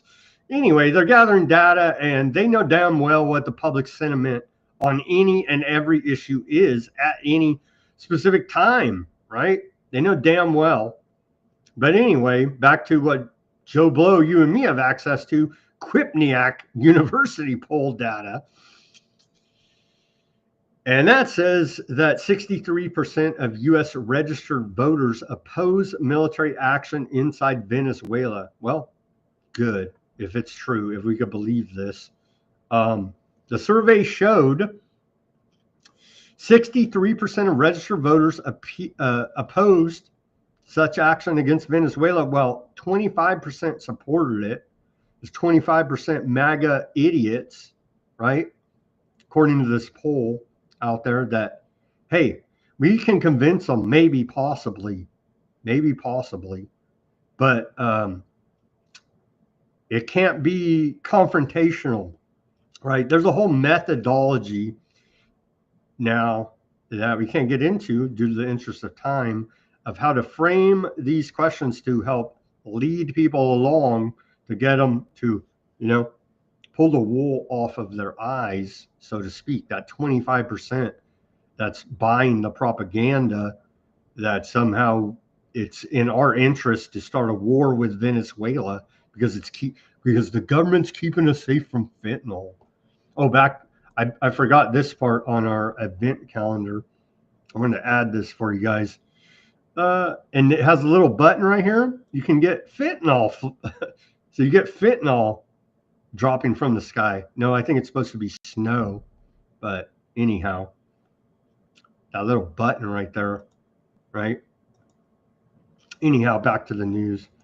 I forgot that reporting that I'd noticed that little button. So, according to this poll, we got 25% warmongering maniacs in this country that, hey, you love it so much, you go fight and die in these illegal, unconstitutional wars of foreign aggression. You go sign up, G.I. Joe, you know what I mean? And pay your wages to empire, because war is a racket. Is President of Brazil, Lula, going to be able to do anything to try to broker some type of diplomatic solution to the tensions between America and Venezuela? I don't know. He's offering. And so good for him. Good for him. Even though we won't even get into it. But hey, he's offering to mediate diplomacy between the United States and Venezuela. And so good for him. That's needed here now. Trump administration announces massive, I think it's even more than $10 billion, $11 billion arm package to Taiwan. China, as you would imagine, not so happy with this development.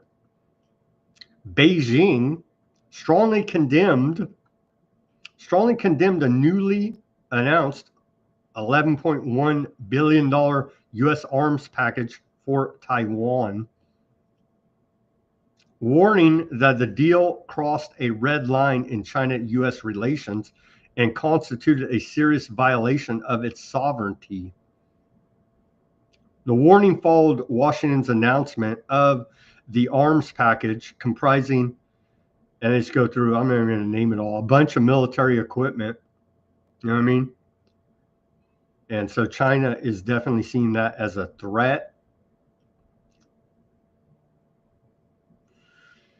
China State Council Taiwan Affairs Office responded immediately to this news, urging Washington to halt what it described as the arming of China's Taiwan region. Yeah. And in this bizarre, I don't know, you guys tell me, old little Marco Rubio, Secretary of State, changed his profile picture on the X to this. And I don't even know, what does it mean? I don't know. Little Marco announced that the United States is imposing sanctions on 2 additional judges from the International Criminal Court over actions targeting Aardvark land, charging them with war crimes and crimes against humanity and genocide, which they are guilty of. In a statement, Little Marco said, "Today I am designating 2 International Criminal Court judges."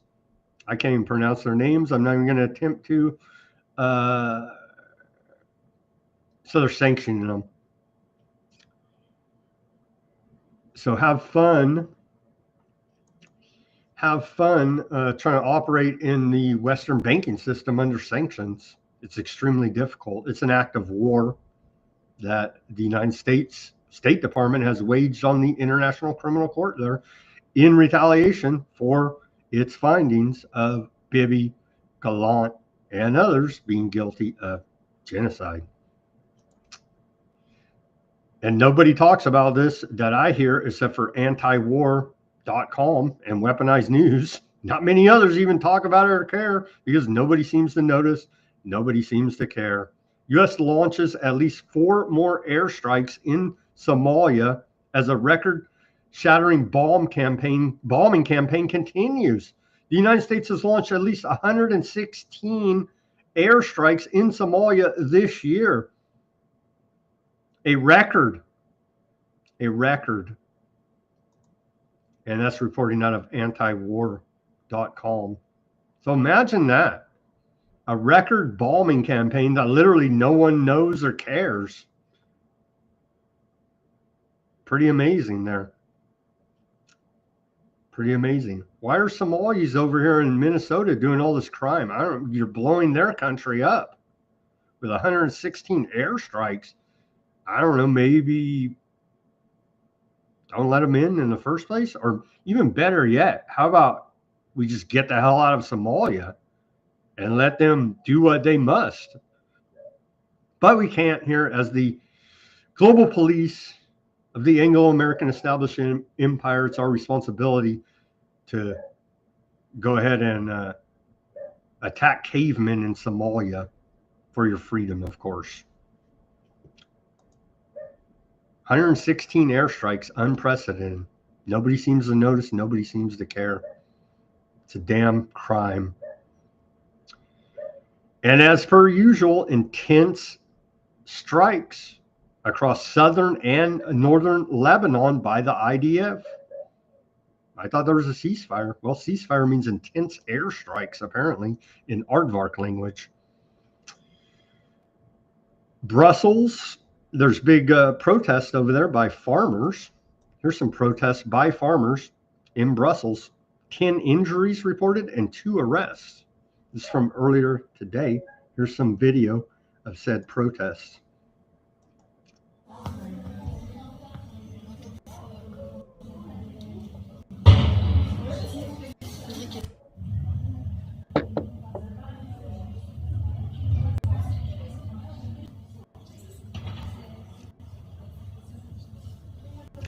No audio on it. So everybody loves a good tire fire, right? And that's a protest by farmers in Brussels against EU agricultural policies. Farmers drove tractors into Brussels today, blocking roads and clashing with police outside EU leaders' summit to protest a proposed free trade deal with South American nations. And I don't know, is this all staged? Take a look. This is these tractors are getting pretty wild. Pretty wild.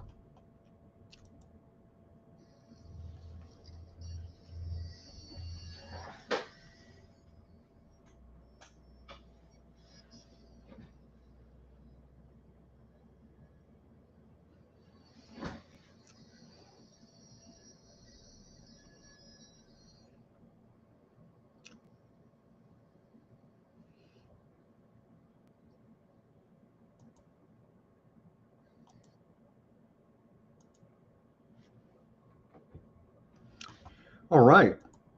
Okay, where are we at here?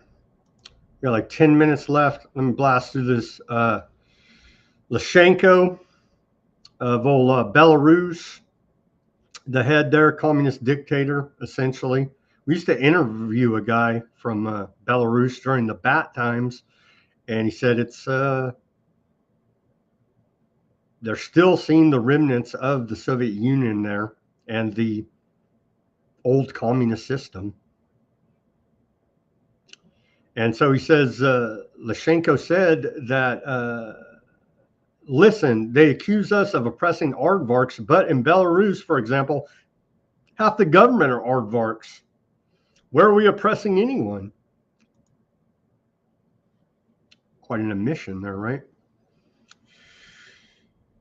So the back and forth, Russia, Ukraine, are they ever going to sign a peace deal? I don't know. The latest out of the Kremlin, as yesterday, Putin was announcing the Reznik hypersonic missiles ready for combat duty, and they have some new secret special weapon. You know what I mean? So that was very escalatory to NATO, the EU, and United States, and anybody else who wants to F around with Russia. All right. The Kremlin today said Russia is preparing contracts with the United States to understand how Trump's peace plan has changed after being coordinated with Ukraine.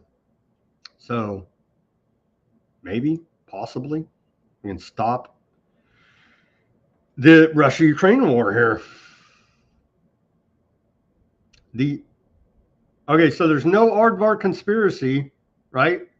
But turns out we learned from reporting from Chris Meehan at information liberation that the 7 largest aardvark communities on Earth hold bi-weekly Zoom meetings organized by the ADL to share tips and draft legislation that might work in other countries to advance aardvark agenda. We have meetings that are some off the record, some on the record with world leaders in which we share our community's concerns and call for action. ADL Vice President of International Policy, Susan Heller Pinto, says on an ADL call hosted by ADL CEO Greenblatt, quite an astonishing admission. I would agree. So there's proof of a global aardvark conspiracy that doesn't exist. But they have bi-weekly Zoom meetings. I don't know. You tell me. You tell me. I guess it's all just a figment of our imagination. Fox News segment, glazing Zionist Patriot owner Robert Kraft shows his charitable foundations is monitoring criticism of aardvark land Zionism on social media. And that's this, the Blue campaign.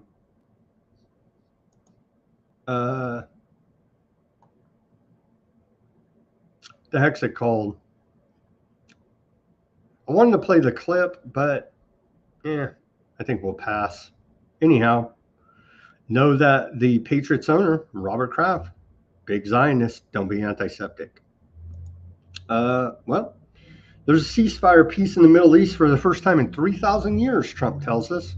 As they're stacking bodies, today it's reported 1 Palestinian has been killed and 13 others injured in the past 24 hours. So I guess down to 1, close enough for a ceasefire. I guess in aardvark language, aardvark land forces claim that aardvark settlers infiltrated the Gaza Strip and crossed the border fence before being stopped and returned to the Gaza envelope area. These settlers are crazy. The ultra-Zionists, they're just crazy people, man. I don't know what their deal is, but they had to do that to raise the flag in Gaza, you see. And this is what it was about.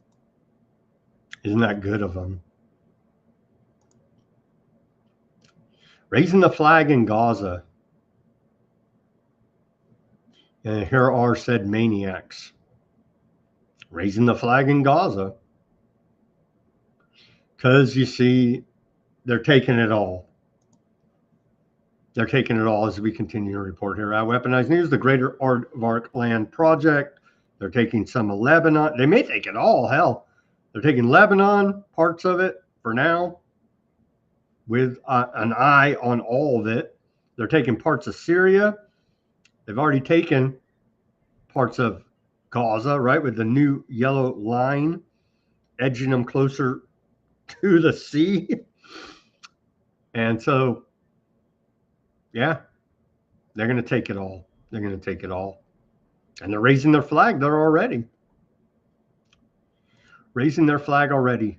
Aardvark and aardvark violence here now. So who's more antiseptic? I don't know.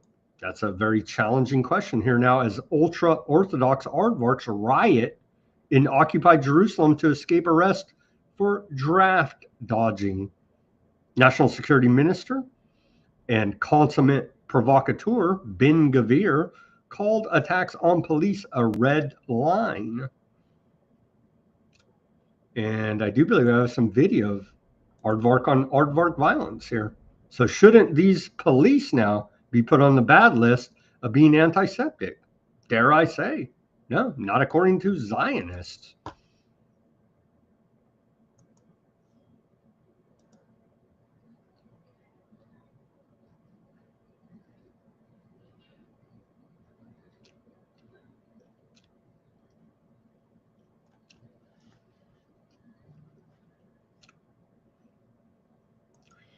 So imagine if that's a cop in New York beating an aardvark like that, you would never hear the end of it. But in aardvark land, don't be antiseptic. You know what I'm saying? And yeah, the U.S. Liberty as well. I interviewed a guy from the U.S. Liberty. You could probably find it on our Odysee channel, probably 2 or 3 years ago. And more of the wages of genocide here. And it's coming back to them. Aardvark Army Chief warns of dangerous manpower crisis as resignations, suicides surge. Yeah, so maybe they're not all pure evil like most soldiers. They're not homicidal, genocidal killers. They're just soldiers, right? Think they're doing the right thing. Of course, the leaders are. But then again, you go and do your genocide, your killings for the government, you come back home, and you can't live with yourself because you realize you did pure evil there now, didn't you? All for an evil ass government, whatever, in whatever army you may be, in whatever government's army you may be serving in. But specifically here now, we're talking about Aardvark land genocide. Channel 12 said this was not a routine correspondence, but a warning that came in the wake of hundreds of permanent service members resigning in protest against legislation on military terms of service. Maybe they didn't have a conscience. They just want a better contract. In the current situation, there is a real danger. There is a serious threat to the permanent service members and their motivation to continue serving. In a memo written to Bibi and the defense minister, Katz, calling on them to help in this matter so that we do not lose good permanent service members. As they hit you in the head with a baton if you're an ultra-Orthodox aardvark that's for peace, right? That doesn't want to serve in your Zionist army. They beat you about the head with a baton over there. And then say you're bad. We say, hey, maybe that guy, don't beat him in the head. Well, you're antiseptic, you see. All right. So, yeah. Ynet reported last month that the Army is facing a shortage of 12,000 recruits, including 7,000 combat troops. An aardvark soldier committed suicide this week at a military base, bringing the number of suicide-related deaths among soldiers since October 7, 2023 to 61, according to Aardvark Media. Data from the Knesset Research and Information Center shows that 279 Aardvark soldiers attempted suicide between early 2024 and July 2025, a rate of roughly 1 death of every 7 attempts. Haret said 20 soldiers died by suicide in 2024, with at least 16 more deaths recorded this year up to July, and several additional cases reported since. We've reported on those. And so these are the wages of genocide. It's blowback is coming on you here now from within. Aardvarks, the wages of genocide. It's just so dark and tragic. It needs to end, but it won't end because Big Brother US and even bigger brother UK are sitting on top, pulling the strings of all this. And aardvarks are glad to be the boogeyman here now. It seems sadly, it's sad that they've taken the bait and destroyed themselves essentially here now on the world stage. And finally, I believe we reported this yesterday, but according to Axios, there's a big meeting now in Miami, Witkoff to meet Qatar, Egypt, Turkey in Miami to discuss Gaza ceasefire phase 2. We haven't seen phase 1. We just reported they killed one guy, one Palestinian. Today it's reported. I guess that's a ceasefire. I don't know. I don't know anymore. But a meeting there again today. Witkoff, Jared Kushner. So I don't know how they can sort out phase 2 of the ceasefire. We haven't even hit phase 1. But what the hell? First time in 3,000 years we've had peace in the Middle East. And with that, we're wrapping up today's broadcast. Let me go to the channels quickly. And we'll take a look at Odysee. See who's on the Odysee. Anybody in the chat over there? Oh, not Deep Insight. Happy Yule. Well, happy Yule to you. And shout out to Gur again. Hope you get well soon, Gur, because I did see your post saying you were a little bit under the weather there. So, and I did see your reply back. So circle back again. I understand we're like on opposite ends of the clock, right? But get well soon, Gur. And everybody else out there in the audience feeling under the weather as well. And who else was I going to say get well to? Now I can't. Carrie, I saw her talking about she was having some health issues. So we're praying for you, Carrie, and get well soon, please. Please, please, please. Okay, thank you everybody for tuning in on Odysee. Thank you everybody for tuning in on Facebook, Kick, X, Twitch, Rumble, and YouTube, and Bitchute. And with that, we're going to sign off. As always, everybody do your own research, peace, love, and freedom. Speak out and take action. Have a great rest of your Thursday evening. We'll be back here on Friday for more Weaponized News. The big Epstein Files release tomorrow. So I'm sure we'll have a lot to report